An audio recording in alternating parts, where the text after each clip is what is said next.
ng isang bata ang kanyang lolo.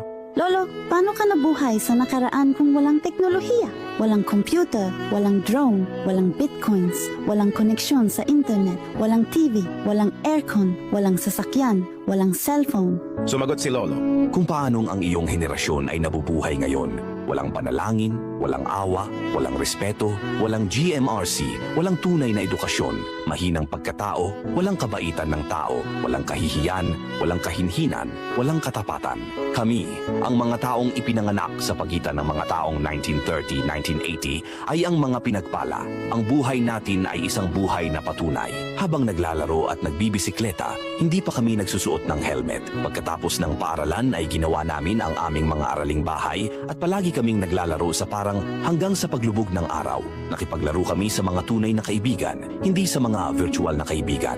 Kung kami ay nauuhaw, kami ay umiinom ng frame sa fountain mula sa mga talon, tubig ng gripo, hindi mineral na tubig. Hindi kami kailanman nag-alala at nagkasakit kahit na nagsalo kami ng parehong tasa o plato sa aming mga kaibigan. Hindi kami kailanman tumaba sa pamamagitan ng pagkain ng tinapay at pasta araw-araw.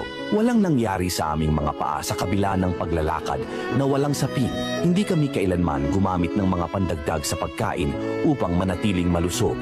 Gumagawa kami ng sarili naming mga laruan at nilalaro ang mga ito. Ang aming mga magulang ay hindi mayaman. Binigyan nila tayo ng pagmamahal, hindi material na mga regalo. Hindi pa kami nagkaroon ng cellphone, DVD, PSP, game console, Xbox, video game, PC, laptop, internet, chat. Ngunit, nagkaroon kami ng mga tunay na kaibigan. Binisita namin ang aming mga kaibigan nang hindi inanyayahan at pinagsaluhan at nasiyahan sa pagkain kasama ang kanilang pamilya. Ang mga magulang ay nakatira sa malapit upang samantalahin ang oras ng pamilya. Maaaring mayroon tayong mga itim at puti na larawan, ngunit maaari kang makakita ng mga makukulay na alaala. Sa mga larawang ito, tayo ay isang natatanging at pinakamaunawaing henerasyon dahil tayo ang huling henerasyon na nakinig sa kanilang mga magulang. At kami rin ang unang napilitang makinig sa kanilang mga anak. Kami ay limitadong edisyon. Sulitin mo kami, matuto mula sa amin. Kami ay isang kayamanan na nakatakdang mawala sa lalong madaling panahon.